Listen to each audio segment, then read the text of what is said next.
tuned into SEC Sunday Night, part of the Chief Sports Network.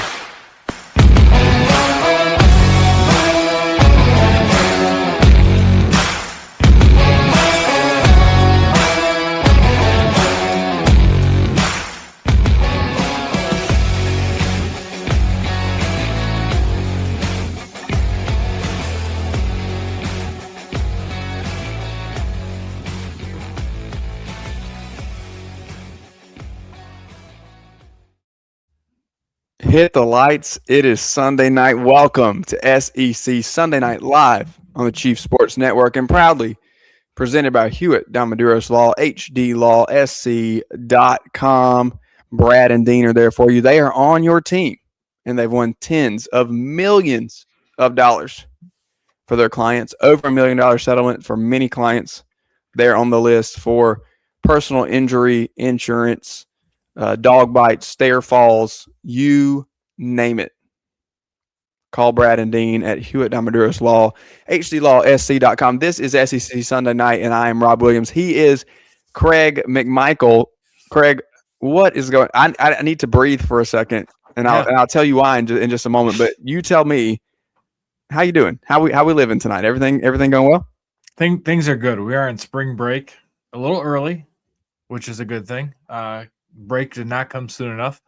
I think probably some fans in the SEC will want to know, does Brad and Dean help you if you want to get rid of your coach, whether that's in baseball or basketball or football? You know, maybe have a wrongful. Maybe they have a complaint. Yeah, maybe so. We'll see. Probably not. We'll see. I'll put a call in and see if they can handle that, but I'm not really sure what that entails.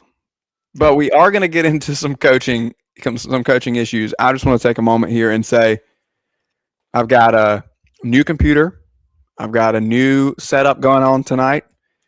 We've got we've got a Blain Crain getting engaged. Shout out and congrats to Blain. I'm not sure that he's going to be with us tonight due to his celebrations, but we're still going to talk Auburn football. So a lot of things happening here on SEC Sunday night. As you said, it is spring break, and so we're excited about that as well. Doing a little extra family stuff this week too. So we're running at 100 miles an hour, right, but we're talking about Auburn football. And oh, by the way, let's not bury the lead here, Craig. We have a bracket, right? And as we're on the air tonight, we'll have a women's bracket as well. I want to get into that in just a little bit. Chris Marler is going to be with us later on the show. Casey will be here as always to talk about the boards with us. In the world of sports this week, though, so many things to talk about. Let's get into our scores around the league. First and foremost, of course, as I said, today is Selection Sunday. We have men's and women's brackets. We have a bracket for the men already. Like I said, women's is coming here in about 27 minutes. We'll have that ready for you before the end of the show to kind of look at where some of the top SEC teams land and who may not have made it in. The latest bracketology had a couple of teams. I know Texas A&M and Mississippi State right on the outside of the bubble as far as projections earlier this afternoon. On the men's side, we're going to look a little bit at where we see some of these SEC teams falling and who's going to make the deepest run in this one. We had a phenomenal SEC championship game today, Craig. Between Vanderbilt and Arkansas. I have not made a Chandler Bing joke all year. I did see one on Twitter today that said, I wonder if when Chandler Bing travels, his coaches yell at him to pivot. And it was the best joke that I've seen. If you're not familiar, Vanderbilt actually has a player named Chandler Bing. I'm unfamiliar with the story. If somebody could fill me in, I would love to hear it. I'm not sure if his parents were super fans of the show Friends, or if this was just some very happy coincidence. But it is not Chandler Bong. It is Chandler Bing of the Vanderbilt Commodores. But they fell today to the Arkansas Razorbacks, a team that we have been on for months, Craig. A team that we said in the preseason, watch out for Cal and Arkansas because they have the type of roster, they have the type of experience, and they have the coach to be absolutely lethal come tournament time. They proved it in the SEC tournament, cut their way all the way through. I do want to give a shout out to Ole Miss, the 15 seed, who made quite the run and took Arkansas to overtime yesterday in the semifinals. Vanderbilt took down 1 seed Florida, which was a little bit of a surprise for a lot of people. But there was a handful that out there that had them picked. So exciting game today. Really back and forth. Guys are playing their guts out in the SEC championship game. Something for us to talk about here in just a bit. How do you think that plays in as well. Lexington? How do you think that plays in Lexington? Cal's got the SEC championship. Pope continues, as we're gonna see in a little bit later. Pope, I feel like, has been on the hot seat all year long. What do you think that does for Lexington? Is that like we were done with Cal, we're moving on, or is that just maybe another little bitter pill to swallow with Cal winning for the Razorbacks? I think they have to be done with him and move on, but it is definitely a bitter pill to swallow. We've talked all year about how upset they've been, and we have a lot of fun with the message boards and where fans stand, and we're going to get into that here in just a little bit as well. But we know they haven't been happy with Mark Pope. Now, fans and administration are two different things. As we know, fans can be emotionally reactive, and administrations are not supposed to be emotionally reactive, even though at times we know that they are as well. We would prefer that our administrations have a little more level-headedness, weigh the options, look at the financial implications, look at the long-term projections, and make decisions with a little more sound mind. And sometimes it's time to call it, right? Sometimes it's time to cut bait, and people, it's going to have to end their tenure at any given school. And then there's other times where decisions are made to hang on. I'll go outside of the league here for just a minute, and this has been discussed on the Chief Sports Network a lot this week because of the proximity to the school. And maybe I should say this conversation for Casey, but Clemson fans wanted to fire Brad Brownell for years. And the breakthrough that's happened for them over the past handful of years, where he's become a consistent tournament appearance type of coach. Statistically, I think J.C. Sherbert said this earlier this week. I believe it was him, if not somebody on the family of shows here. By the numbers, Brad Brownell is the best coach that Clemson's ever had in basketball. Now, can you say that Rick Barnes is a better overall coach? And yeah, of course. But I'm talking about at Clemson in terms of consistency going to the tournament. What we've seen with Brownell has been really impressive and kind of out of the ordinary for a program that like Clemson, who once was not that consistent in being there. Now we see them there every year. Yep. And so you can make an argument for being patient on the one hand, because things can take a turn over time. And sometimes guys do better in a different era as things move forward. I just don't know about the Kentucky situation, Craig, to be honest with you.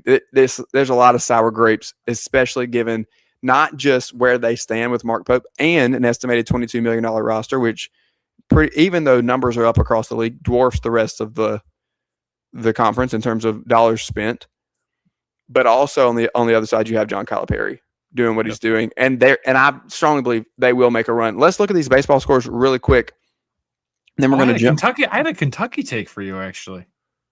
A Kentucky basketball take or baseball take? Yeah, basketball take. Okay. So here's the challenge, and I think this is where the future of Mark Pope lies.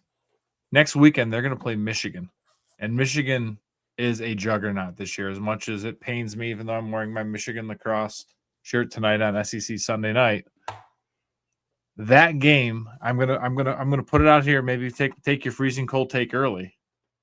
The Kentucky Michigan game will decide Mark Pope's future for 2027. That's really interesting, and you look at where it lands in the bracket, and that's a lot of the discussion that I want to have here in just a few minutes. Sure. That game could very well, like what you're saying, have a lot of bearing on where he ends up.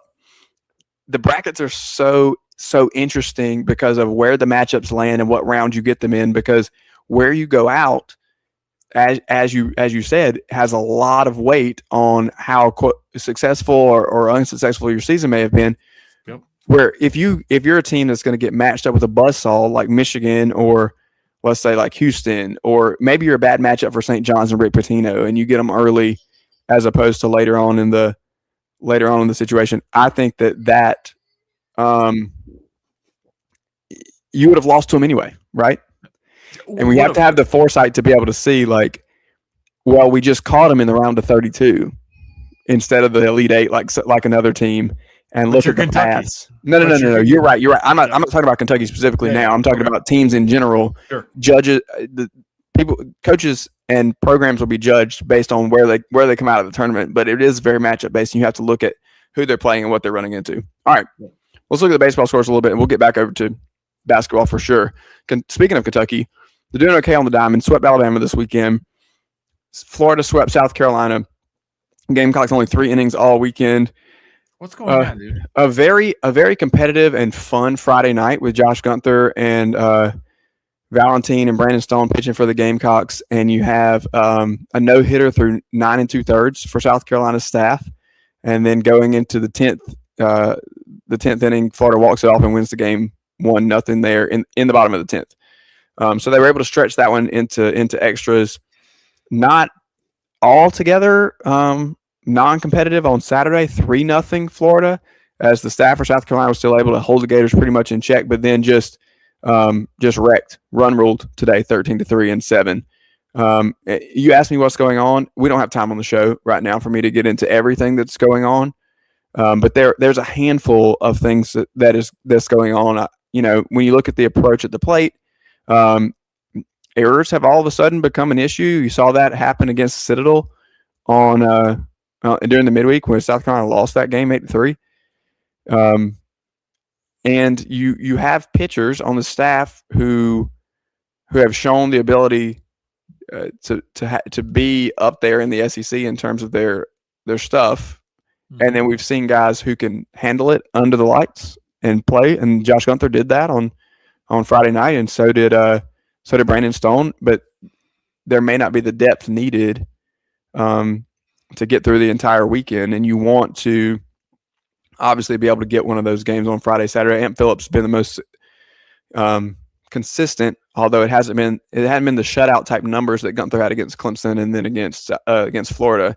Amp has been pretty consistent in just giving up a few runs and getting them into good position. So, but yeah, not a good look for the Gamecocks, who once sat atop the college baseball world. Speaking of the top, Arkansas and Mississippi State in a top 5 matchup, and Arkansas wins on Friday and Sunday to take the series. Georgia wins the series over Tennessee. Oklahoma wins their series over Texas A&M. Vanderbilt, who's been really scuffling, we kind of hinted at it, joked about it, laughed a little bit here last week, takes down LSU on Friday and then and on Saturday to win the series. LSU won the rubber match today, and then or later yesterday, and then Auburn sweeps Missouri.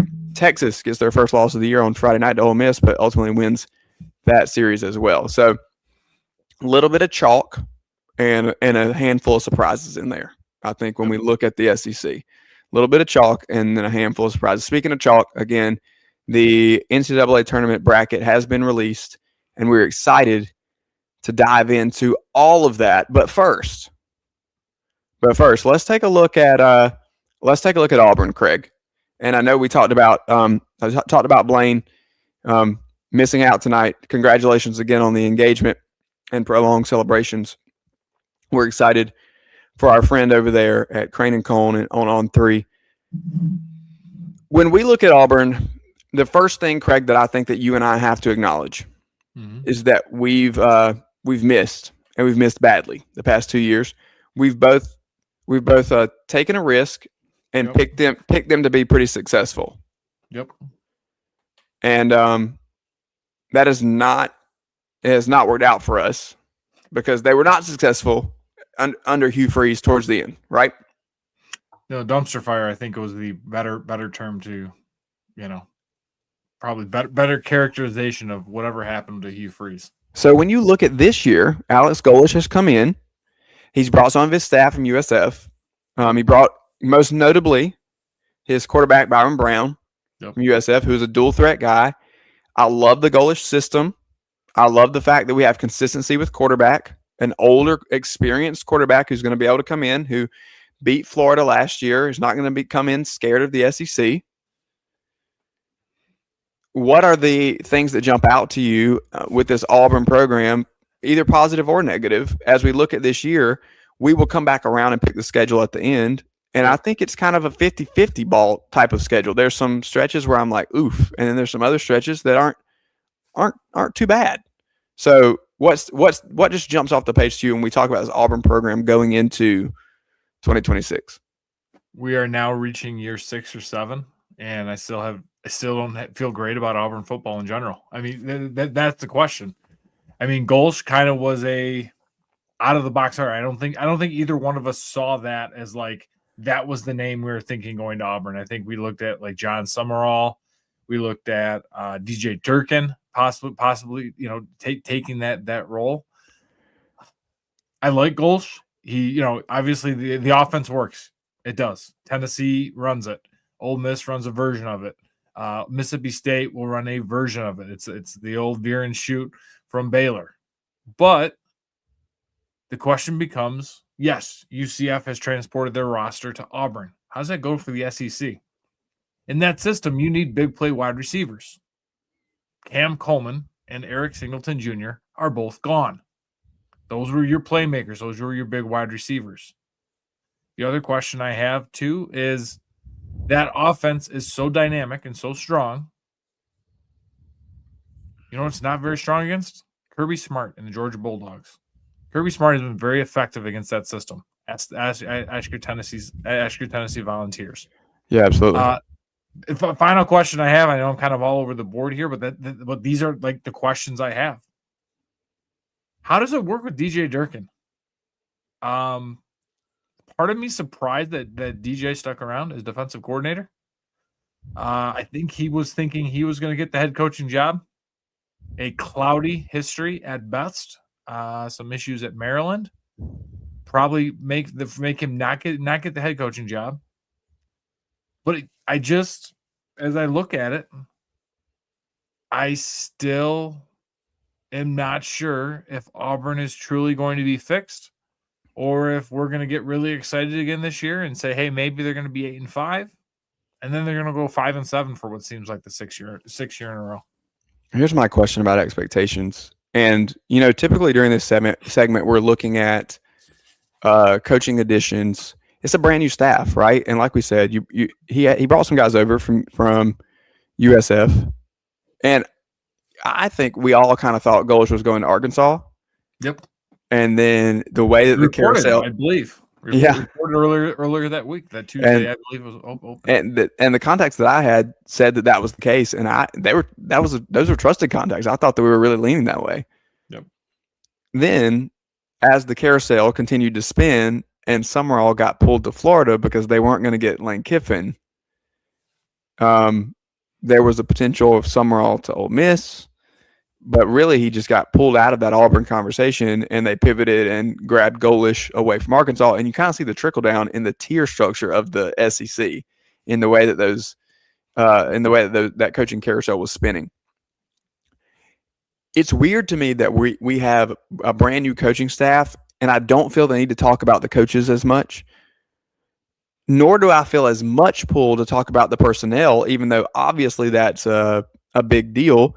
There were significant defensive pieces that chose to move on off of Durkin's defense last year. And one thing that we can say is that the defense, given the right situation, could be very salty last year. And if they could hold that together, then there was some promise this year getting a new offensive system in. Okay. And you kind of noted how that offensive system performs against the rest of the SEC and how we've seen it from other coaches and their variations and what that looks like. But the biggest thing that sticks out to me, and the thing that I feel like that we have to focus on, is how do we set our expectations? Because for one, like I said before, you and I have been very wrong and off in the way that we've set our expectations the past couple of years. But I feel like in general, the narrative around I hold them one and the same a lot of times. The narrative around Auburn is one that gets placed in the wrong place. A lot of times we put that peg kind of at the wrong height. I think no, because I think that we set the bar too high for them in terms of what our expectations are. You said, are we going to get excited that they're going to go 8-5? I think a win for Golsh this year is to make a bowl game, and they would not say that. Auburn fans would not say that. I would venture a guess to say that a lot of Auburn media would not say that, but I'm going to step back and look at it from the standpoint of the league. And how do you build a program? You can't jump from your words, dumpster fire to 9-3 plus in 1 year very easily. Now, we've seen outliers of this happening, and everybody wants to point, and I mentioned this last week, everybody wants to point to Cignetti and Indiana and what they were able to do. Mm-hmm. But last year, when it kind of springboarded, they benefited from a more favorable schedule in the Big Ten, and we saw it kind of catch up to them in the playoff, and they were able to continue to grab momentum and go out and put a much more talented roster together, in all honesty, this year for the national championship team than what he had in year one. But again, that's an outlier. I don't think that we can expect John Summerall and Alex Golish and Ryan Silverfield and everybody else who comes in as a first-year head coach to go 9-3 in year one and make a deep playoff run in year two. I don't think that's realistic. But if Alex Golish hits 6-6 or 7-5 this year and then pushes for 9 or 10 wins next year and is right around the playoff conversation, then I think that is kind of how you build it and what looks a little bit different. Go ahead. Yeah. So, but like, I think here's the secret sauce, right? And I think this is what John Cohen is hoping for. We can talk about John Cohen because he is not on our list of that is true athletic directors in the SEC. But I think what they're hoping for, it's not Cignetti going to the college football playoff, going to a national championship, but it's that consistency. It's what Oklahoma State did when they brought in North Texas as coach, right? We're going to take the entire offense and we're going to bring everybody along. Everyone's going to kind of know the system. Everyone's going to kind of know we're going to plug and play it.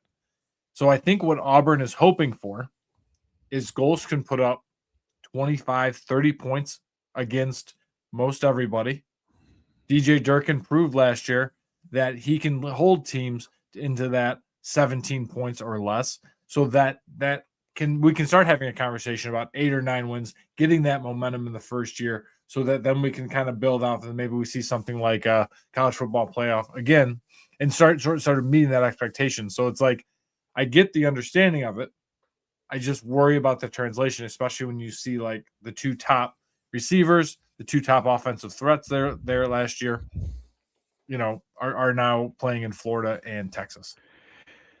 Yeah, I think the other thing that we can note here, speaking of the offense, is a major turnover on the offensive line. And this is something that we talked about and noted a little bit with South Carolina, where, in the case of the Gamecocks, the offensive line played very poorly last year. And so it was expected to see some movement there. But in both cases, you have a pretty significant change in philosophy and offensive system. And so changing the offensive linemen that are coming in to fit that system makes a lot of sense. And so you saw, if you go look at it, the number of offensive linemen that left Auburn and then the number of linemen they brought in, specifically tackles that they brought in, looks like they're kind of just changing the body type or the skill set that they want along the line of scrimmage. Yep. And that's going to set up to run that quarterback a little bit more, I think, and be more balanced in terms of what they need for Byron Brown this year and moving forward under the Golish system, where you're going to have somebody who's going to look to be a true dual threat. And that's what that's what we've seen Brown be able to do with, he's in rare air with his passing and rushing single season numbers. Now, go ahead. I think that, but I think there lies the secret sauce of Auburn. Who was the last great Auburn quarterback? The reason Hugh Freeze did not work at Ole Miss, he worked at Ole Miss. The reason he did not work at Auburn, there's a different reason he didn't work at Ole Miss. Yeah, there was. There's a phone conversation that went awry, or allegedly something happened there. But the reason why Hugh didn't work at Auburn is he never had a quarterback. Peyton Thorne was never the guy. Jackson Arnold. We may have said that he wasn't the guy, yet we still picked him 9-3 last year. That's okay. That's just me not being a very good prognosticator or following my own advice. Byron Brown is that opportunity for Auburn fans. When Auburn is successful, Nick Hill, Cam Newton, they have a quarterback that can run, that can throw, that can do something else. And I know those are different offenses and different coaching staff. It's always been guys like Nick Marshall and Cam Newton, and and those are completely different players as well. Because Cam was a run you over rocket arm. Nick Marshall was not even not a great passer is a nice way of saying it, but he was Georgia electric. would beg to differ. Georgia would beg to differ. He was electric. He was electric. Well, if you tip one up for him, then it works out. It does. It does. Electric with his legs and just calling the offense in a way that complements the pieces that you have, I think is something that we may see out of Golish. And again, we need to tamper these expectations. And I think not to give anything away, but if we can see them get to 6 or 7 wins this year, then I'm applauding Alex Golish and I'm saying, good job. Because when you make a coaching change in the SEC, oftentimes you're going to lose a ton of the roster, and then it's going to take a whole lot of money to rebuild it and put it back together. We just saw LSU put $40 million into the roster for Lane Kiffin.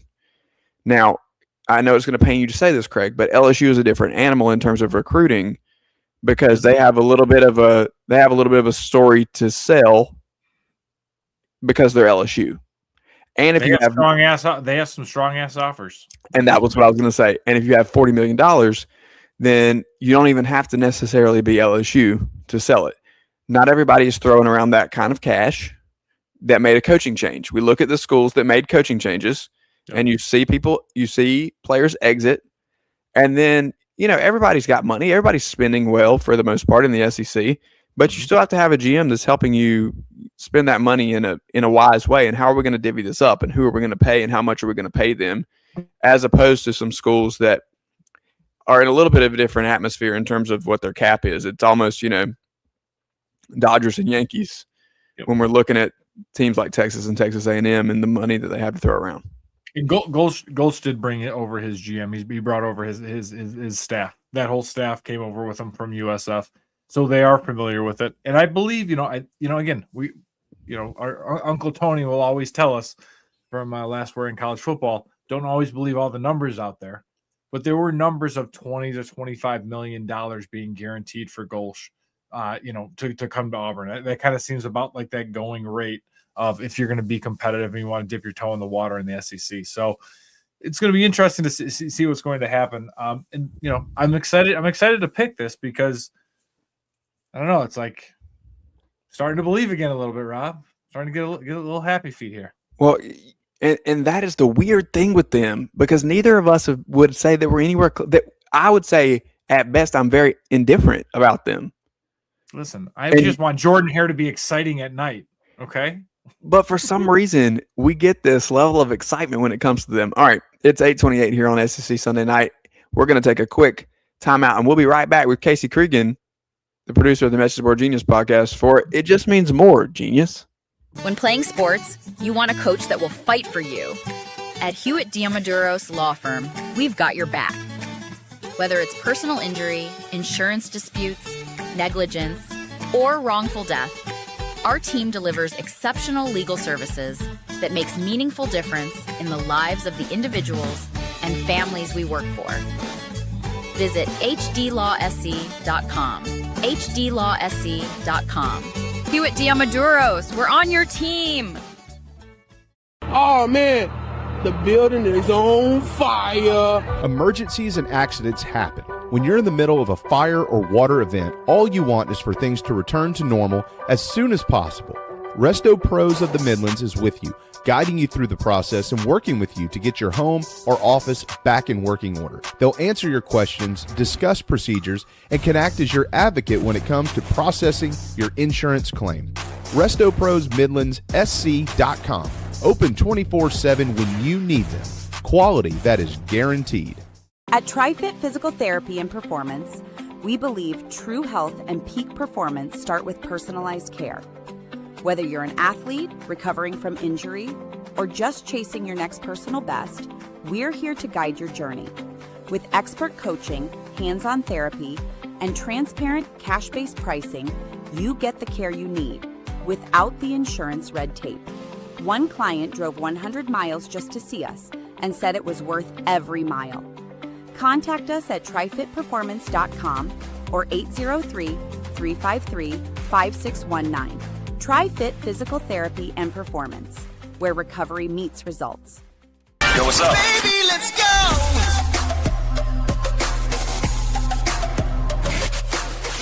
This is SEC, Sunday night on the Chiefs Sports Network.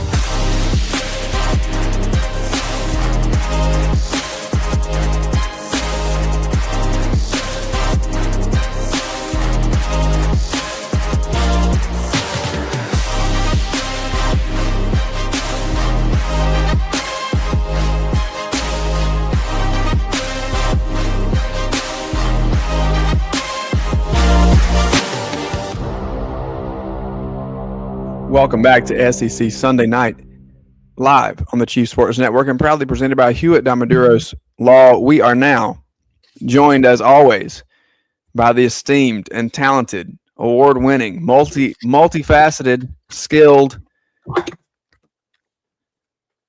trophy hoisting, silky smooth voice of one Casey Cregan. Is that world's greatest pillow talk? We only have like 10 minutes, Rob. So, I mean, all these adjectives and superlatives, you know. All right, in that case, let's go to the first board. No, it's great to have you as always, my friend. We have some fun stuff tonight as we are, as we have a bracket. Have you filled your bracket out yet, Casey? I have not, but I did hand write my bracket like in Pat pencil? 40. No, it's in pen. It's I right saw here. it. I saw it on the photo that you sent us, and I am as a millennial appalled. Those little sheets brackets are so small. That's your Gen Alpha.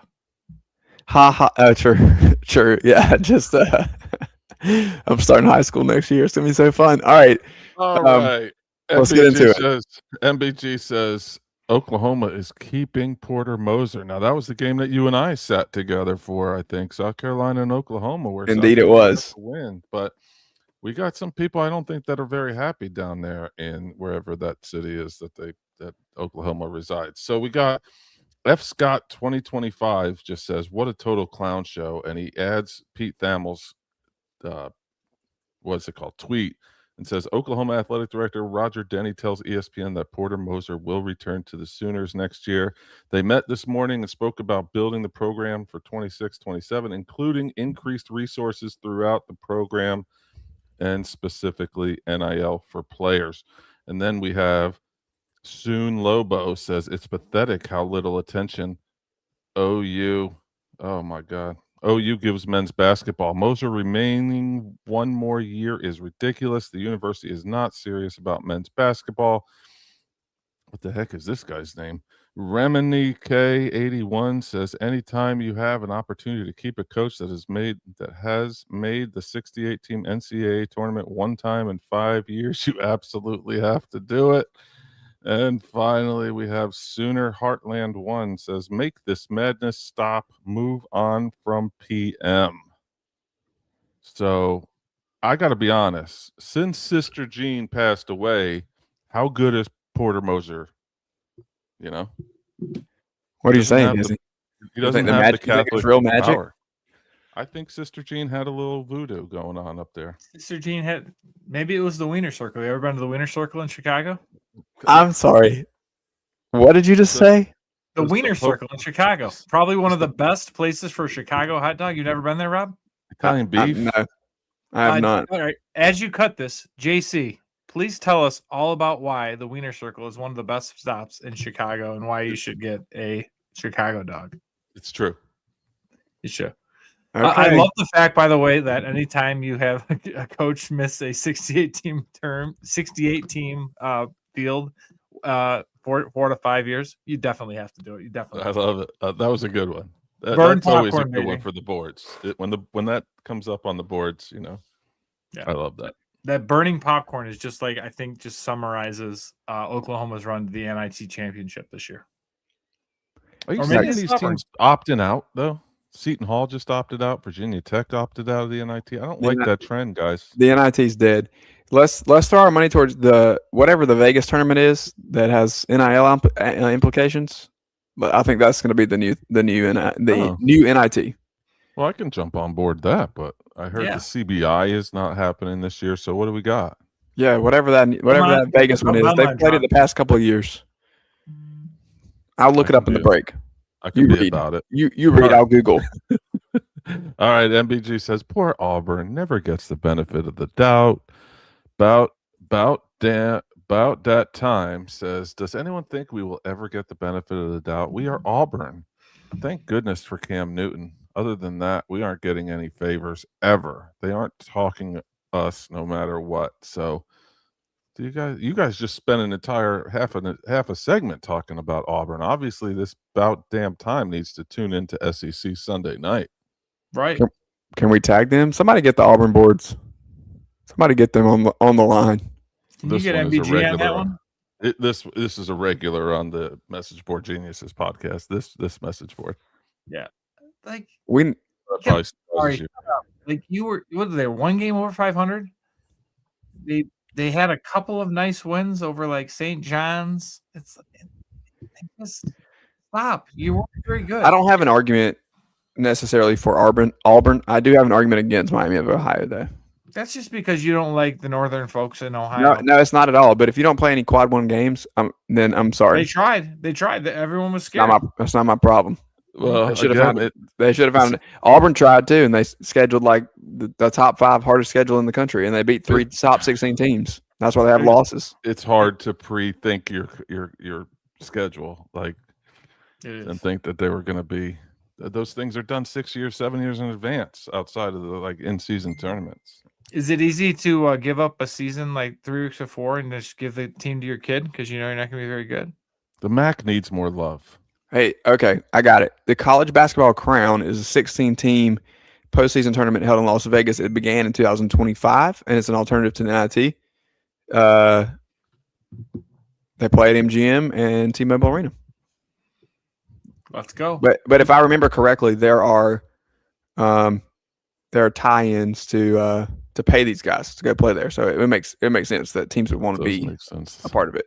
The old heads that are loving the NIT are not going to be happy though. And I'm sorry, Craig, I stepped on your joke before. That's fine. You can step on. It wasn't very good. If it was good, you would have left. Let's be honest. Listen, you can't always bat 1,000. This brain, though, once I had something to say, I just checked out of anything that anybody says. But MBG says Mark Pope said a naughty hashtag fire everybody. Pope said the F word. Anon 175-976-8907. I think I've read his post before. He says, speaking of F words, fire Pope. We talked about this too. Yep. We talked about this too. It's I don't think he lasts. I think he's done. He thinks that we're hanging it on the Michigan game. I'm putting it on the Michigan game. I heard that. I was in the green room eating all the yellow M&Ms that I put on my rider, and they're delicious, by the way. So thank you, you guys. But yeah, You're welcome. Our people work hard on that. I mean, this is also the worst argument in the world that I'm about to give is who are you going to get? I know that's a terrible thing. I hear people you punch the reset button. You get whoever the hot name is. Who's the coach of St. Louis? Who has Kareem Abdul-Jabbar, and as they make their little run, when he runs the Sweet 16, we're going to go bring in the guy from St. Louis. We get a little excitement. We're ready to go. Maybe you go take Dusty May from Michigan. Why not? Truth be told, Bob Ritchie should get that job at Furman, but he won't. If they can take Dusty May from Michigan, Craig, I will be in favor of this move. Otherwise, they can take John Shire from Duke. You are Kentucky basketball. Otherwise, you, be able to take you don't hit the reset button on a gamble mid-major coach. You do not. Not this quickly. There's already talk that Will Wade's going back to LSU. Right. There's a lot of chatter. After 1 year at NC State. Do we trust Vern to do that? I don't know who Vern. No, Vern, yeah. I thought you were talking to Vern Funquist. No, I'm talking to AD and Baton Rouge. You know what? We'll save that for Marler. Yeah, he's in Baton Rouge. Yeah. All right. You ready for this? Didn't we already talk about them? I should have timed these up better. My apologies, boys. Man, they just keep coming back. Producing isn't easy, Rob. That's what I hear. Says well-placed sources tell MBG that Alabama may have to win the SEC tournament in order to get into the NCAA tournament. Did I read that right? Jabba says rumblings that Alabama must win the SEC tournament to get in the NCAA tournament. NCAA could deny entry into the tournament for cheating and trying to embarrass them in court, and will delay court hearings if it goes in that direction. Winning the SEC championship could be their only option, since the record wouldn't matter, and that would prove their guilt. Shut up. Alabama finally. You know what they did? They got rid of the G Leaguer and they started playing better because they said, "Hey, these are the guys in our room," and they started playing a hell of a lot better than they did with that guy. So they'll be just fine. Sorry, Auburn. We did not have anyone come against Alabama, or there's no conspiracy theory in Birmingham. What? Just stop it. That brought to you by Meemaw. You know what's funny? Here's another thing to say for Marler, but he had a tweet about when Ole Miss beat Alabama in the tournament, and they interviewed a guy who was previously pro in Europe and that plays for Ole Miss in the post game after beating Alabama. Intentional or not, absolutely hilarious move. So shout out to the network for that. Okay, let's keep going. All right, we got. I'm not sure how this one got in here, but Craig picks the boards. So MBG says, "Can Syracuse go back to the Big East? The ACC is too hard. Can we go back to the Big East?" Says Blust2i3D4. ACC is too competitive. Actually, we are the only team that did not show any toughness in ACC tournament today. Bonus question: guess which sports BC won over UConn this calendar year? BC 27, UConn 19. It wasn't football, was it? Yeah, No. I think so. what are your comments here, Mr. Lax? This was I'm assuming you planted this So we could talk about lacrosse. So Syracuse in the Big East for lacrosse would be phenomenal, but I am all about bringing back the Big East Conference for college football. One, it made Thursday nights a hell of a lot more enjoyable than whatever I have to watch on Amazon Prime for the NFL. So put that trash back. Give me back my Big East football. Put Syracuse back there. Put Cincinnati back there. West Virginia. Miami, Rutgers, USF. Right. Maybe give Miami a chance to actually win a conference championship. We got one more board. I'm not really sure I want to put it up here and give Casey and have Casey and let Casey have the pleasure of reading it, but time to cook. I'm gonna do it anyway. All right. MBG says South Carolina does not belong in the SEC. We've heard that one before. I feel like we've had this exact board like 3 times. I swear we've had it. I think we had it on our show too. I pull for USC. Says Paris returning to is Exhibit A for why we don't belong in the SEC. There's near universal sentiment that Paris should be fired, but it appears USC is going to retain him either due to the fact that we are too poor to be a member of the SEC, or we have a 100+ year tolerance for sporting failure. South Carolina likes to masquerade like we are a, quote, football school, end quote. In reality, when it comes to men's sports, we are a, quote, nothing school, end quote. We are the playground pipsqueak who stands next to the bullies and yells, quote, yeah, get 'em, Bama, end quote. We bring nothing to the conference in men's sports, and we are not even trying to compete in one of the 2 major sports. It shouldn't be acceptable, and if a new round of conference realignment comes along the SEC, in which the SEC is evaluating whether some of its current members are up to snuff, we should be first on the chopping block. What say you, Mr. Williams? The numbers kind of speak for themselves. Now, what do the numbers say, Rob? We have to look at the numbers over the past 18 months for the numbers to show this story. Okay, so I don't want to be too nearsighted, because being too nearsighted causes us to really launch Vanderbilt up above a bunch of people in the league as well. If we look at statistically who had better winning percentage in combined football and basketball percentages this year, does anybody know the number 1 school? Anybody want to take a shot at it? Yeah, that would be the Doors. So let's not get too zoomed in, or we're going to all of a sudden start saying that Vanderbilt is up at the top of the SEC in terms of programs. And I think that might be a little premature given the way that we're going to predict what happens to that football team next year. Okay. So, but if we do zoom in super tight, then yeah, I mean, this is true. I don't think that South Carolina doesn't belong in the SEC. I totally reject that take over and over again. And it doesn't matter how many times we get this type of board I'm going to continue to say, like, that's bogus. Get out of here with that. There's no way to say that they can't compete. The SEC has always been difficult. It's always been a dog-eat-dog world. It's always been the creme de la creme. It's always been everybody for everybody, every man for himself. Everybody that you play is going to be difficult. Week in and week out, it's a struggle. It's a war zone. We get it, okay? That really hasn't changed, and the Gamecocks have found success in all three of the major sports before, specifically in baseball. We saw what Steve Spurrier did in football. There was a Final Four appearance less than 10 years ago for the basketball team, so it can be done. Now, if we're looking at the past 18 months, this guy's right in terms of everything else that he said. Not the fact that they don't belong in the conference, but that against power competition, specifically basketball and baseball, has been really bad. It was a bad year on the football field last year for Shane Beamer, but overall, I don't think that this level of bottoming out is reflective of his tenure in Columbia either. Would you rather have your conference championship game at Madison Square Garden with their Friday night fish fry? I'm just saying, Syracuse may be going back to the Big East, Rob. All right. Maybe South Carolina wants to. Casey, thank you so much for reading our boards for us.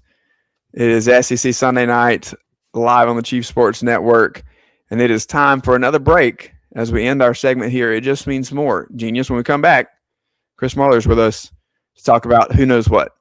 At TriFit Physical Therapy and Performance, we believe true health and peak performance start with personalized care. Whether you're an athlete recovering from injury or just chasing your next personal best, we're here to guide your journey. With expert coaching, hands-on therapy, and transparent cash-based pricing, you get the care you need without the insurance red tape.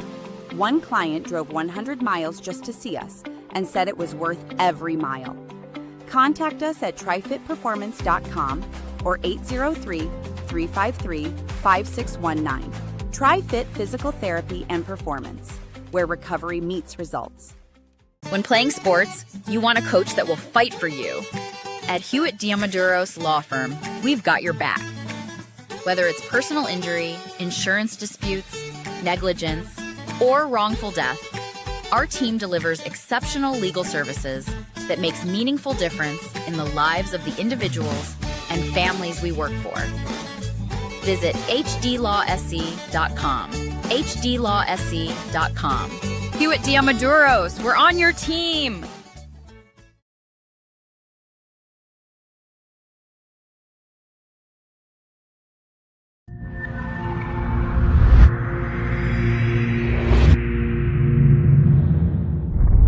OTC is go. Packet is go. PTC is go. LPS is go. Houston flight is go. Marler go. FTM is go. Safety com is go. STU is go. LRD is go. SRO is go. CDI is go. Launch Director, NTD, our launch team is ready to proceed at this time. It's SEC Sunday night, presented by Hewitt Diamaduros. Visit hdlawsc.com. It's go time.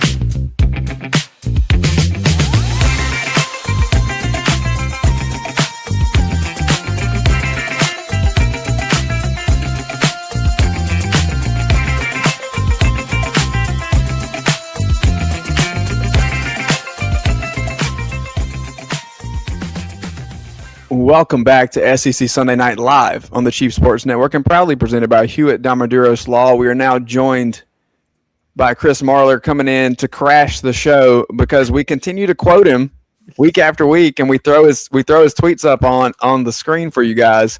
And so that has earned us his presence in person. I'll use that in air quotes. Chris, what's going on? How you doing? Yeah, I kept thinking I was in trouble. Usually when somebody, as Casey does this, he's known me for a while. Anytime somebody's throwing up my tweets, I'm like, oh, shit, that's probably not great. But good to be here. How are things? Great. Thanks for being here. You were never in trouble. They were perfectly trolled at the very sensitive Auburn Tiger fans. So, like, you know, if we can have that, and listen, we're like talking Auburn football all day today. We talked Auburn basketball, so you know. Listen, Chris, tonight we've talked about Auburn. We've talked about LSU. We've talked about the struggles that South Carolina has had. You're going to have a lot. You're going to have a lot to say here. So I'm going to let you pick your poison. Do you want to start with the with basketball, obviously brackets are here for us to have a little bit of fun with, or the opening weekend of baseball in the league. Not baseball, as I have to cover South Carolina baseball, and I don't know if I can do that. That is, I agree. It's so awful. I can't believe Casey's not smiling right now. Is it bad? How bad is it? How bad is it? I haven't. You guys heard. were posting before I came in here. You were showing the thing on Board Geniuses about South Carolina.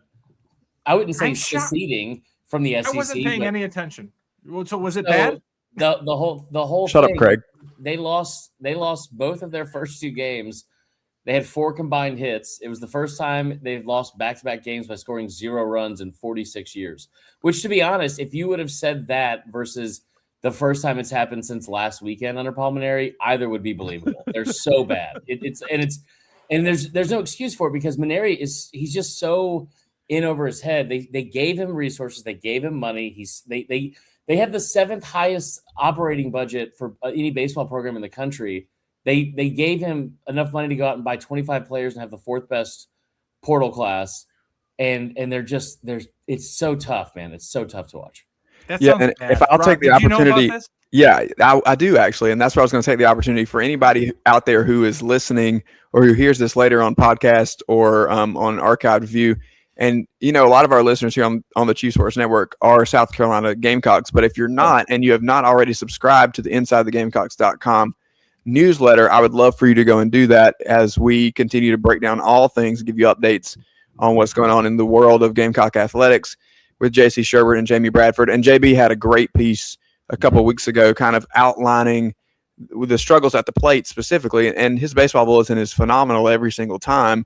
But when you look at the comparison in the approach in 23-24 to what we've had in 25 and now in 26, you can see kind of an alarming difference in terms of just how impatient they've been in not getting runners on base. And that has resulted in a lack of runs, Chris. It's awful. I get frustrated when I watch football and dumb crap that happens, like pre-snap penalties will drive me up a wall.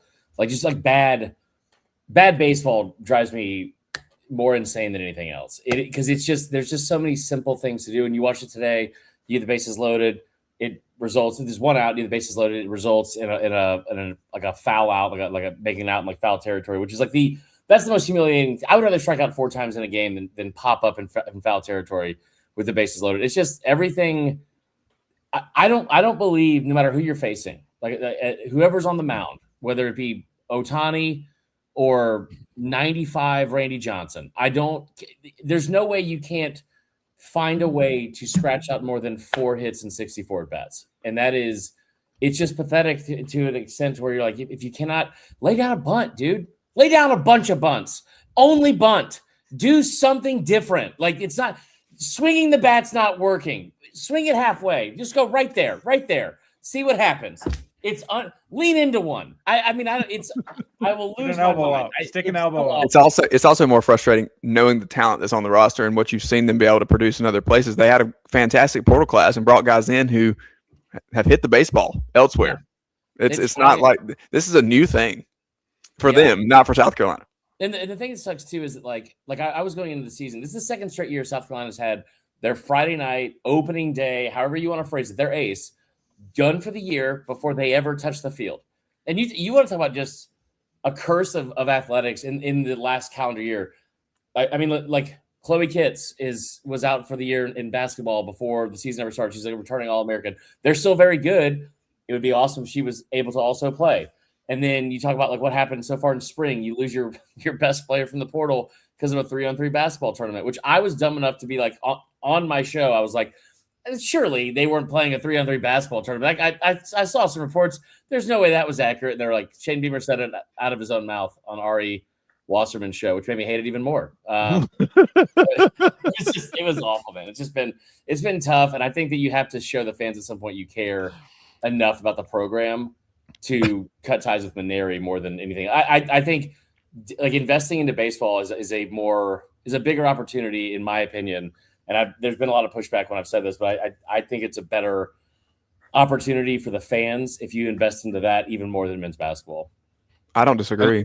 And I said to Rob before the show too, like, cut ties now, let Monty have it, at least, you know, for the rest of the season. See if you can get some juice into that lineup, do something different, and see whether or not he's going to be the guy going forward. I don't know why they keep holding on to Maneri at this You know point. what really it set it apart for me, and I have like a very unique like situation just with my setup. I lived in Columbia for a long time. That's when I started covering South Carolina with like the Locked On show. And by the way, everything that you said, Rob, Inside the Gamecocks is incredible. You guys do such a great job. I try to talk about it like at any time there's an opportunity. It's just it's a Appreciate that. great spot for everyone to watch anything South Carolina related. The content's fantastic. The sport itself or the sports themselves have not been great, but now I'm over in Baton Rouge and still covering more like South Carolina, but also covering the SEC over here. And I remember last year when I started, we did this piece on Maneri, and it was like just like a fun piece for LSU. It was like, hey, let's talk about that last weekend between LSU and Mississippi State at whatever Mississippi State's old stadium was before they opened up that monstrosity, that incredible Duty Noble Field, right? And I'm like transcribing what he's saying out of his mouth, and he's like, you know, the SEC's always been great. He's always had but every Friday night starter is going to end up being a first, second round draft pick. They've been loaded for decades. That's never changed. And then South Carolina continues to spiral in baseball, and like a week or two later, he's in front of a mic and he goes, I just didn't think that the talent in the SEC was this level. And you're like, I know you personally said it to like our writers, like a couple, like it just drove me insane, which seems to be a recurring thing. Well, you mentioned LSU, and you look on the diamond, and some people are panicking a little bit. I pumped the brakes on that for the time being. Yeah. Before conference play, but interesting weekend in Nashville. What's the vibe? We'll stick to baseball for just another moment, since you said you didn't want to do that first. I told you I was going to let you pick, and then we got stuck here, right? But what's the vibe in Baton Rouge? There's been a lot of obvious good vibes given a $40 million roster for Lane Kiffin, and football is king everywhere. But this baseball thing is supposed to. Kalen Chio, by the way, 3 10s in gymnastics the other night, so we're not going to miss out on a shout out when it's due. We cover it all, baby. I've got to rehearse. I mean, she was just so impressive. That was an incredible night for her. Yeah. But the baseball team. Yeah. So here, I'll just drop this now. I love my jobs. I really do. But if you want to hire me to jinx your least favorite team, have me move there. Because I've been in Baton Rouge and they were top 10 the preseason. Casey, when they beat Clemson, everyone here, and kind of including me, was like, they're the best team in the country. And you're like, yeah, because I thought Clemson was going to be, I hate to say this, I thought Clemson was going to be like national championship caliber because of that defensive line. I bought the juice too. It makes sense for you to buy it, but I was like all over it. And so that happens and they go 7-6 and then basketball, you like didn't think they were going to be good. The baseball stuff is interesting because they've had slow starts before, but the Case and Evans experiment for me at least needs to maybe you give them one more chance out there on Friday night, but like I think you might just need to switch something up at the very least to where I don't think you put him in the bullpen, but maybe he's your Sunday guy where there's less pressure coming out of the gates on Friday, or maybe you switch him and Schmidt, or you put Cooper Moore out there as a Friday night guy. I don't know, but it's just like they just cannot figure out how to get on the same page. Like when the pitching's great, they can't hit. When they're like lighting up the scoreboard and scoring a ton of runs, like they can't seem to pitch their way out of anything. And you gave up 24 runs in your first, 2 games. They gave up how many on the weekend? 33 on the weekend. And that is, I think going into it, they were ranked 14th or worse in fielding, ERA, and batting average. And that is just, again, it's not a recipe for winning baseball. Yeah, the numbers were kind of staggering to me when I saw those, because we know, obviously, we just said this about South Carolina. We know it even more when we look at LSU's roster in terms of the talent that's there. Like there was a ton of us that were on board with, are they about to go 3 out of 4 this year? Is that that seemed very realistic? Yeah, they just the lineup. Like, I mean, there's just guys like Omar Cerna. I was so high on because you look at his numbers in the spring or in the fall, and they were like, they have that whole stat sheet. It's like, here's how many balls that were hit over 100 miles an hour. And like all of them in one fall hit more than I did my entire life playing baseball at any level through college. And like But Omar Stern is like a kid that was supposed to be a top 2-round draft pick, and he ends up coming there. And you have Curiel and all that. Like I don't think Stanfield being out has really hurt you as much as like especially offensively. So it's been a very slow start, but we'll see. You know, now they get to the easy portion of the schedule. They play the SEC where everybody's ranked in the top 10, so that's super fun. Now they're locked in. Let's look at the bracket. We've talked enough baseball. March is one of my favorite times of the year because this next weekend is easily top 5 weekends in sports because it's just absolute madness. There's a reason that we say that, right? Like it's going to be insane. But I do kind of feel like this year is a little chalky especially at the top. Yeah. Especially at the top. Now, Duke's injuries kind of concern me in terms of their ability to make a deep run. But they do have some depth behind them, and I love John Shire. When we look at the SEC, though, specifically,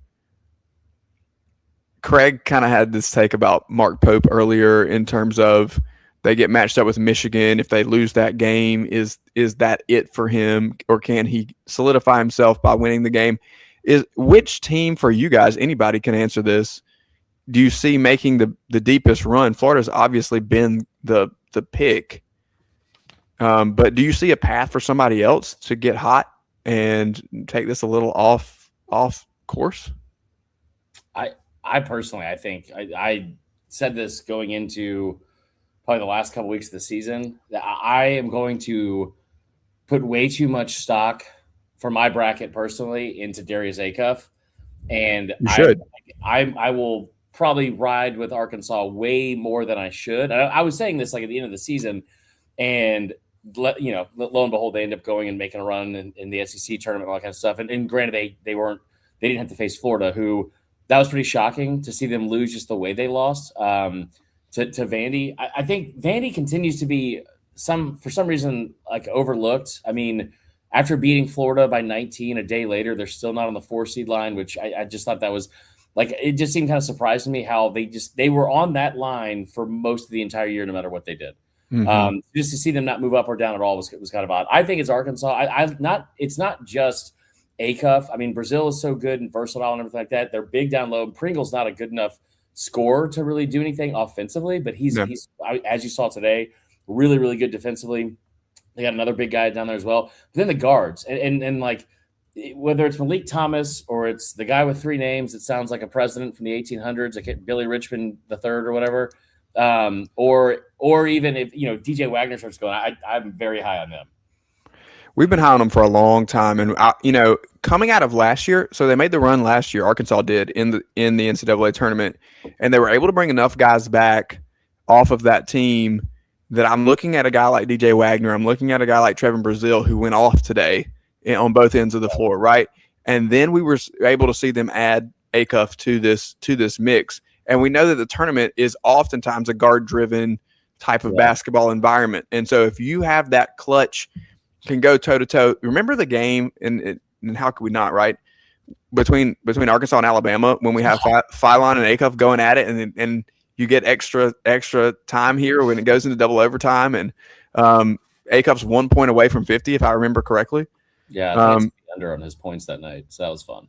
Oh, well, it's about the same as people that took the under on Bam a few nights ago. Yeah, I was like 24. That's insane. Surely not. And he's got like 24 in the first 7 minutes or something stupid. Yeah. So, but I think that's the type of game that Arkansas Alabama matchup that we saw, where that's a tournament type of game where those 2 scoring guards are going to be the ones that take over and put it on their back. And that's what Florida had last year, and they don't have this year. And I heard somebody say this week, I don't remember what radio show it was, that Florida has kind of figured out their identity and they're playing more through their bigs. And, I'm not trying to, we typically do the I was wrong segment around here, and this has turned into more me patting my back, but I said Thomas Houck was the best player on that team at the beginning of the year.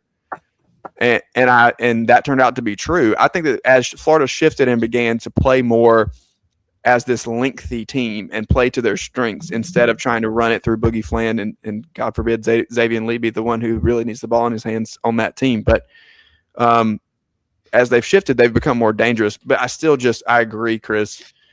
If it's Acuff, if I have to take one player that's going to catapult some team, that's the kid that I want in my corner. And I would say that about any team in this tournament. Yeah. Except for maybe Arizona and Jaden Bradley, who's got stones too.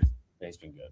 Vandy can score, but they're in Florida's bracket, so they will most likely face them in their region. So they'll most likely face them in second round. Like I really want to believe in Alabama, but they cannot play defense. They just refuse to play defense, and then they try to play defense.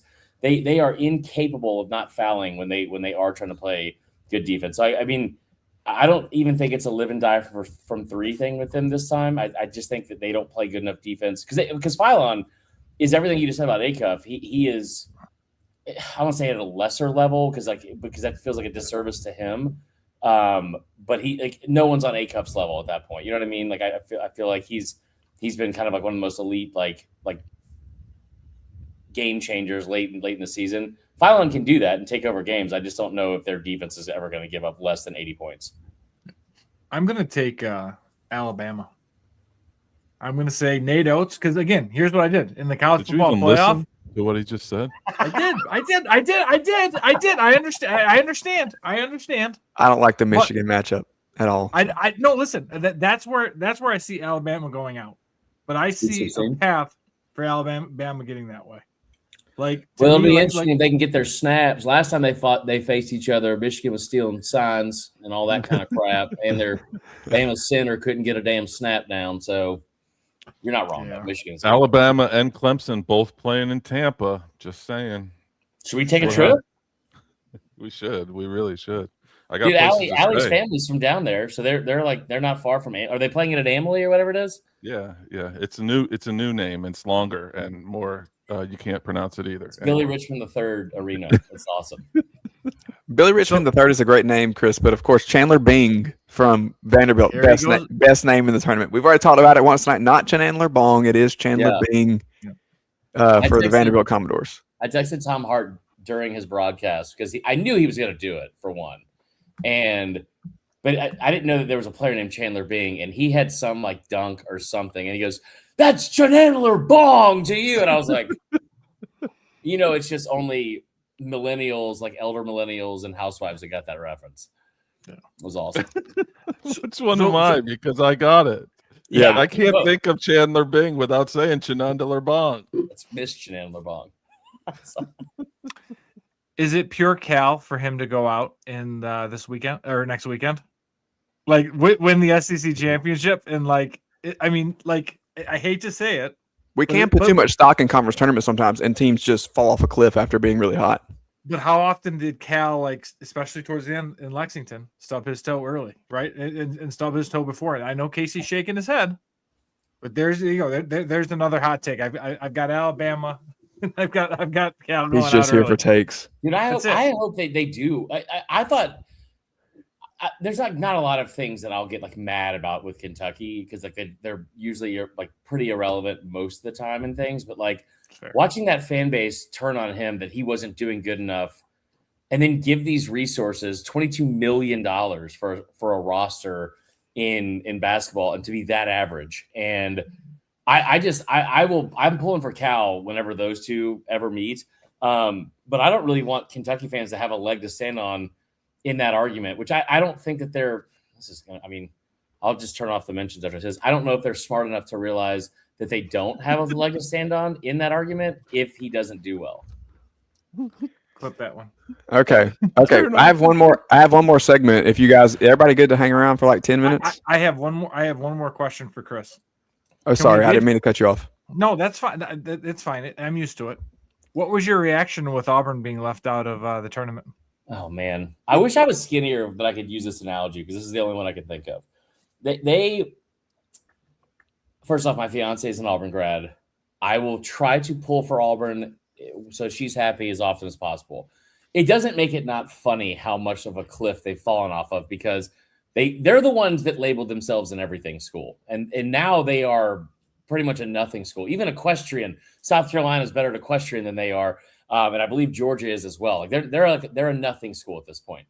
And so watching them make the argument, which was I watched 3 months ago, them argue with Bama fans, making a case to make the college football playoff and how stupid it was that they had these losses because, and the win that they had against Georgia shouldn't have counted because how bad the losses were. And then 3 short months later, and zero self-awareness involved, they were just like, hey, we played 17 games against quad 1 opponents. Like, listen, if you played 17 games against quad 1 opponents, you only won 4 of them. Like, if I told you I was going to the gym 6 times a week, that's great on paper. But if I'm sitting in the fucking parking lot eating hot dogs for 5 of those 6 days, that doesn't really hold up a lot of weight in my argument. That's not impressive, guys. You have to win those games. Excuse my language. But I mean, it's just like at some point, you guys, one of my friends was a big Auburn fan. He was telling me, he's like, yeah, well, you just don't know what it's like to make 2 Final Fours. And I was like, you're about to make 3 because you're going to be in the NIT this year. You might make a run in that one too. So, hey, the college basketball crown in Las Vegas may take a stab at grabbing Auburn instead of the NIT. Might be a little more fun in Vegas. Yeah. We'll see. All right. Speaking of Auburn, Pearl gets an allowance from his dad before he goes out there.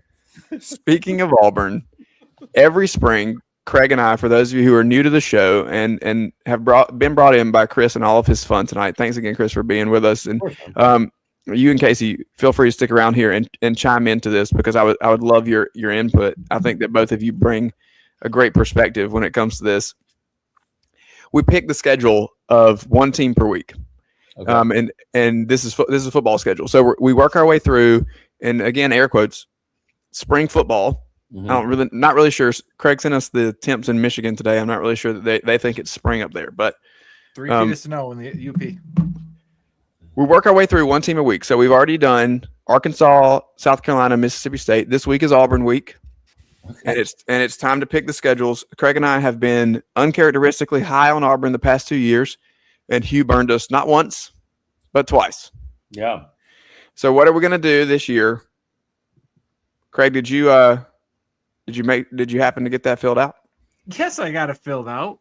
What Okay, do you think? I'm not going to prepare for the show? Come on. All right. What do you think I am? Week 1, Baylor in Atlanta, in the Benz. Absolutely hate that this game is in Atlanta. This game should be on the Plains. It's still going to be a win for the Tigers. I agree. I'm taking Auburn there too. We talked a little bit like Baylor's a dumpster fire. Can we just talk about that for a second? Like, how is Dave Aranda still have a job? That's fair. Is it because he's just like smarter and he probably outtalks whatever AD? Not that his AD actually was employed, but like, how is Dave Aranda still there? What has he done at Baylor to actually get that job?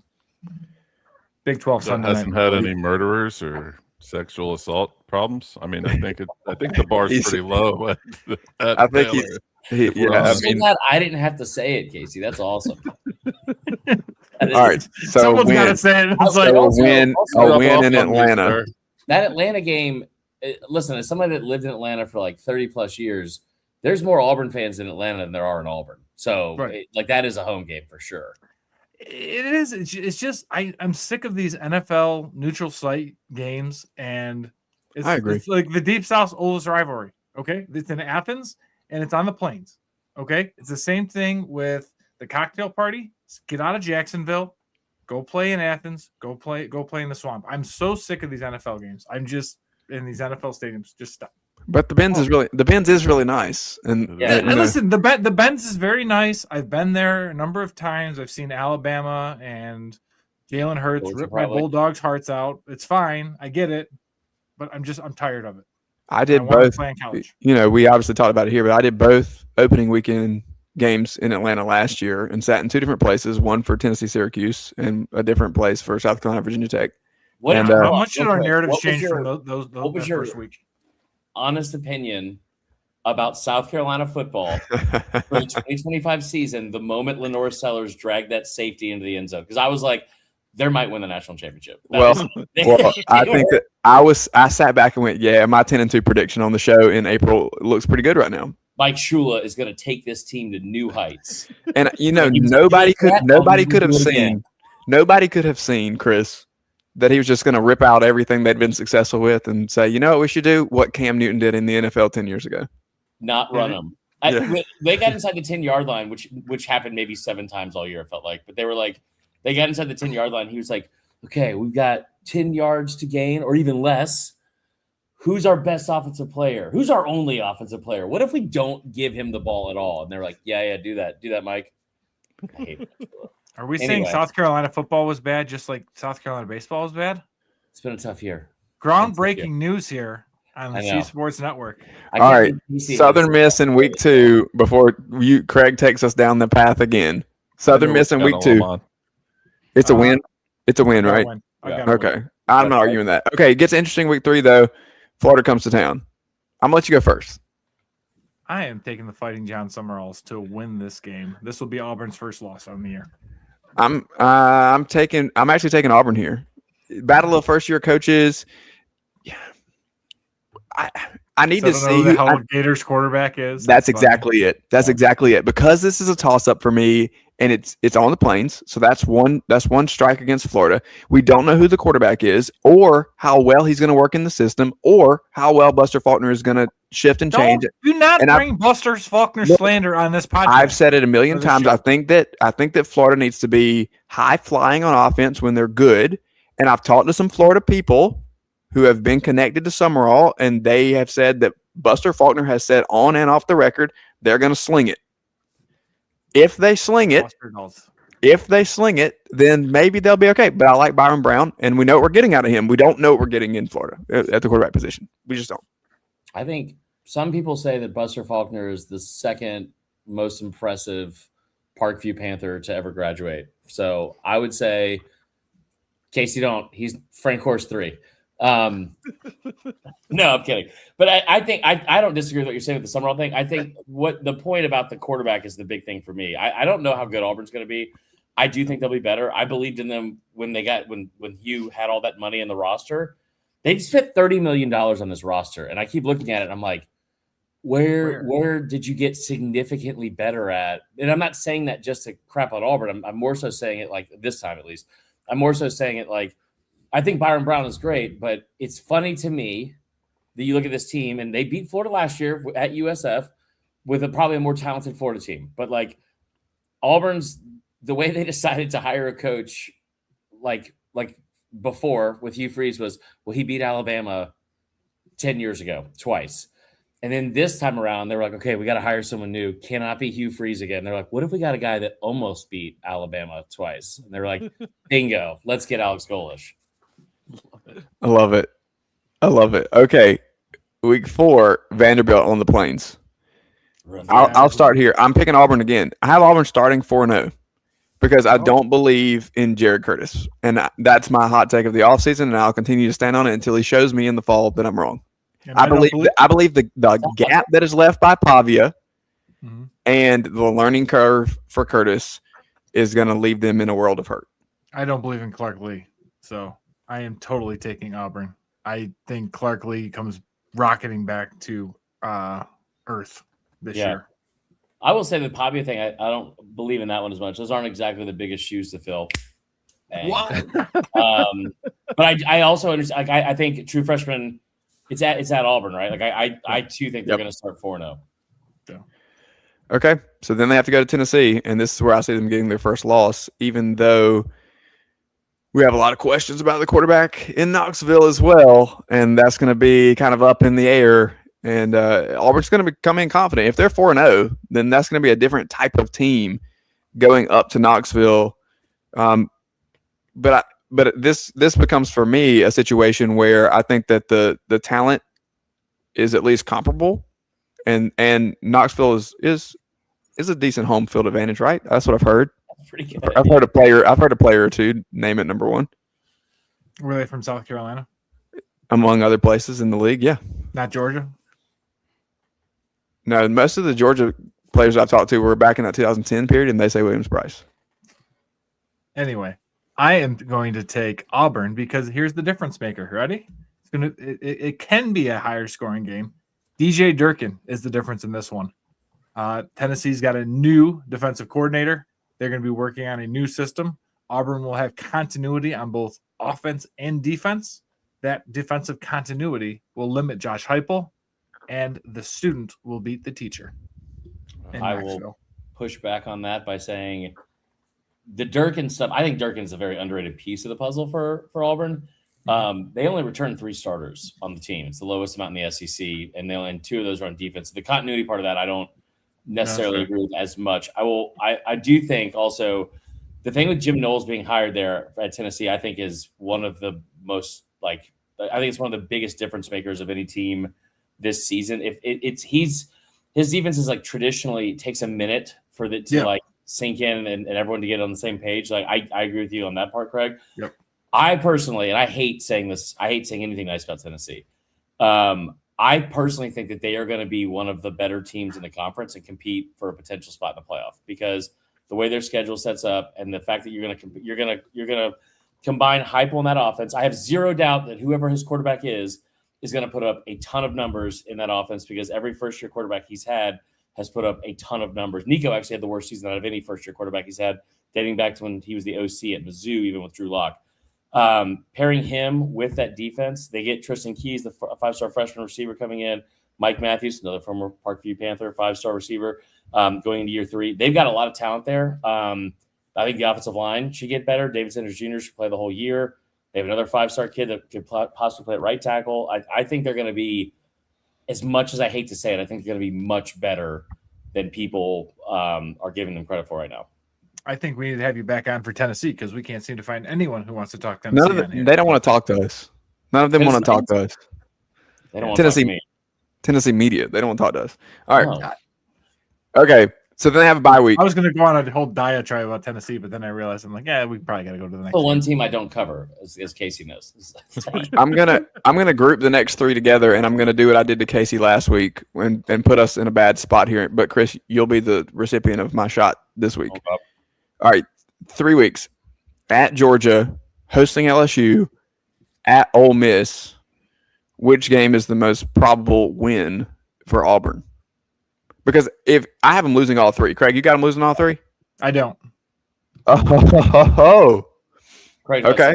But I can't wait. The contrarian. Do tell. LSU. Well, we all know Lane sometimes can get a little goofy. And especially when you're so mad at him. You're so mad at him for what he did. He shouldn't have turned his back on Oxford, and then maybe I wouldn't. You're so mad at him. That is. I also don't believe it's petty, but so is he. Shout out to the Cavender twins. Yeah, I'm going to be totally petty. I think Lane gets cocky, and this one's going to be at night. It's going to be loud, and Lane is going to lay an egg. Marler. That'll be the night after my wedding. I cannot wait. I know. Sorry. Wedding? I know. It's on Friday, though. It's good. It's on a Friday, yeah. So we're going to have a huge, like all day Saturday, everyone, instead of doing like a getaway brunch day, we're having a massive, it'll probably be more fun than the wedding. We're going to have like a massive cookout in the backyard with like 10 TVs and all that kind of stuff. So Auburn hosting LSU is with an Auburn grad wife. Yeah, Auburn wife with LSU on the road, so like living in Baton Rouge, that'll be it won't be as difficult. But so I'm huge and very high on LSU this year because of what's the one issue they've had the last 2 years? Offense and having any Brian Kelly balance on offense. Also Brian Kelly, but he's like the nicest dude. He was the nicest dude, and every time we met him in the presser, Chris, how you doing? How are you and fiance enjoying Baton Rouge? Like so, what's your favorite part so far? And I'm like, you're like the Dabo question, Casey. Yeah, that was me that asked it. Oh, I know. And then I was. You've like, been my favorite ever since. I realized afterwards, I was like, oh, he's not the best. So he is a problem. But the offense is going to be great. And I think that's going to take a huge step forward. They have one of the reasons I'm high on South Carolina, they did a really good job in the portal, high school recruiting, and also one of the biggest parts that we don't talk about is retention. LSU retained a lot of really good players off the last year's team. Auburn's going to go 0-3 in that. The one I think that is the best chance they have to win is Ole Miss. And I don't really have a lot of faith in them beating Ole Miss necessarily, but I also don't see why everyone thinks Ole Miss is potentially a top 5 or 10 team in the country. Agreed. That could go they could just go either way, couldn't they? You could see them, going back to 10-2. I respect, and some that I don't, that are like, they're going to be a top 5 team. And I'm like, in what sport? I just don't see. They lost a ton. And Pete Golding, I mean, are we just that convinced in year one? We have no clue. Right. So I don't know. Okay, we got 6 minutes. Let's wrap it up here. The next grouping is the kind of the opposite way. Arkansas at Mississippi State and Samford. Craig, do you have them dropping any of those 3? No. Or are those going to be 3 wins? 3 wins, baby. I got back on the Auburn train. I got 3 wins as well. The future Mrs. Marler will be very excited. because it'd be something fantastic. Like that McMichael guy knows his crap. 3 straight wins. Yeah, that'd be And great. then Haven't seen that in years. and then that gives us at Bama and Brian Denny. So that's the day after our divorce, and so that'll be. No, they're playing it in Bryant Denny. I think Bama's going to take a step back. I do not think it's going to be nearly as bad as people think. I think that he's going to find a quarterback in Keelan Russell that is much better than people realize. He's the highest ranked recruit in the history of the program. Like not Julio, not Bryce Young. Not Thank you. Guys. It's Keelan. I do think they're going to take a step back. I do, and I think Rob, I've said this repeatedly too. The Bama game is one of the first games they get in September, and I think Bama's still going to be in trying to figure out who their quarterback is. So that's when I think that Carolina could sneak up on them. But I think for that game, Auburn is going to lose for the 7th time in a row. We're going to have to either reinstate COVID around the country for Auburn to be good at something again, or everyone's going to have to really get into equestrian. Or you could have hired Gus Malzahn. I could have maybe done something. I mean, it's so funny when I hear them, and there's a couple other programs too, but especially Auburn that are like screaming to fire Hugh Freeze, and they probably should have, but screaming to fire Brian Harsin. It's like, what part of your track record and history of hiring coaches across the board has been so impressive to yourselves that you're like, yeah, we nailed that one. We should do this all over again. This is where we get into it. Craig and I get into it all the time about this patience and hiring. I think that this, and I said Florida earlier when I was talking about Auburn and then I said, well, I kind of hold them parallel. Yeah. The quick trigger has dug the hole so much deeper than what it was before the first trigger.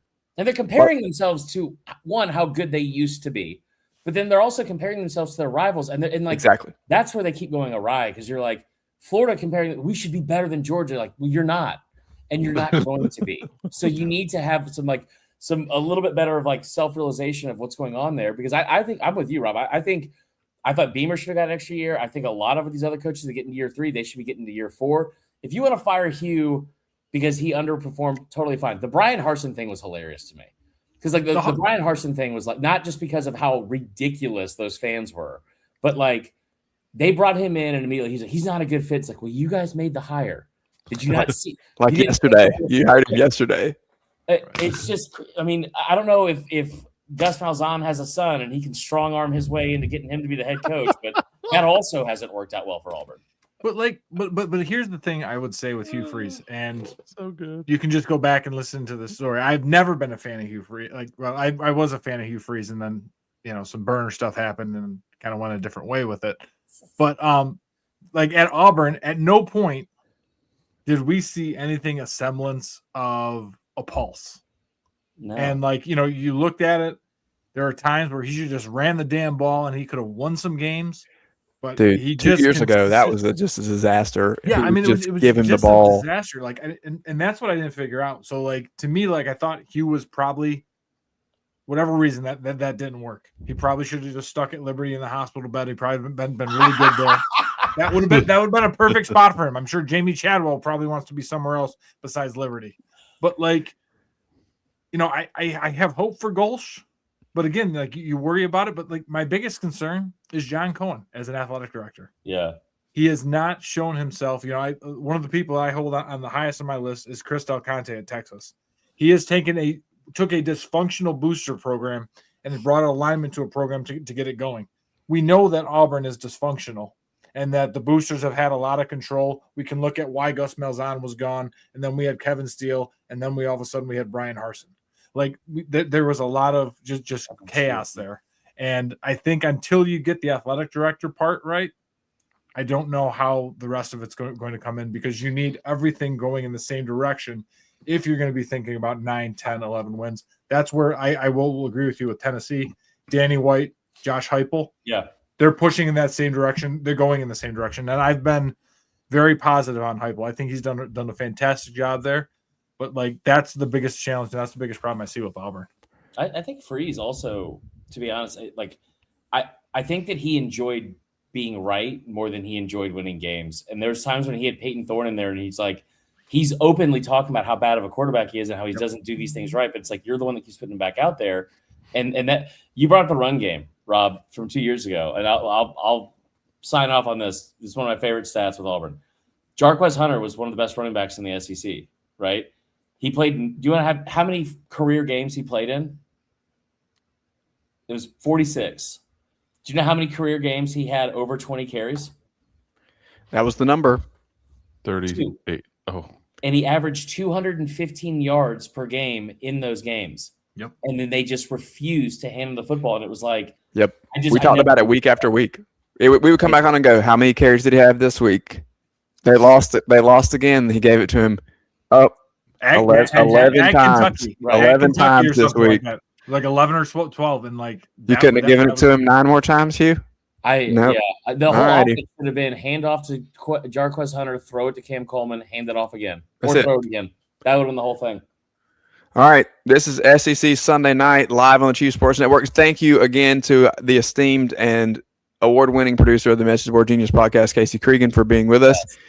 Tickling our ears once again, Casey, as you read the boards. Shout out to Chris Marler for dropping in and talking about all things. Best. Watch that guy. Listen, follow him. The pain of baseball and some of the most storied programs in the conference, and a little basketball action too as we get into the brackets, and then also breaking down Auburn football. Man, you just hit the trifecta. We're around the world with you today. Make sure you let everybody know. I saw another new gig on X this week. So if you want to, I don't have your baseball card with me, but if you have the laundry list of ways that people can hear your voice, please let them know. I'm glad I don't have a baseball card because the stat line in the back would not have been great. But in the baseball pants in the front, that would have been nice. It's so Vern_Funquist on. I think that's right. Isn't that right? Yeah. I've lost 4 accounts, so I don't know. We tagged you like 4 times tonight, so surely they can find that one at least. Yeah, but there for Twitter, and then LouisianaSports.net for all things SEC related. And I'm gonna go take the dog out, and but appreciate it, boys. You guys have a great night. Yep, absolutely. SEC Sunday Night live on the Chief Sports Network. I'm Rob Williams. He's Craig McMichael. We'll be back next week to look at opening weekend of the college basketball tournament and some more baseball. And, of course, we're right back at it with spring football here in the SEC. We'll see you next time.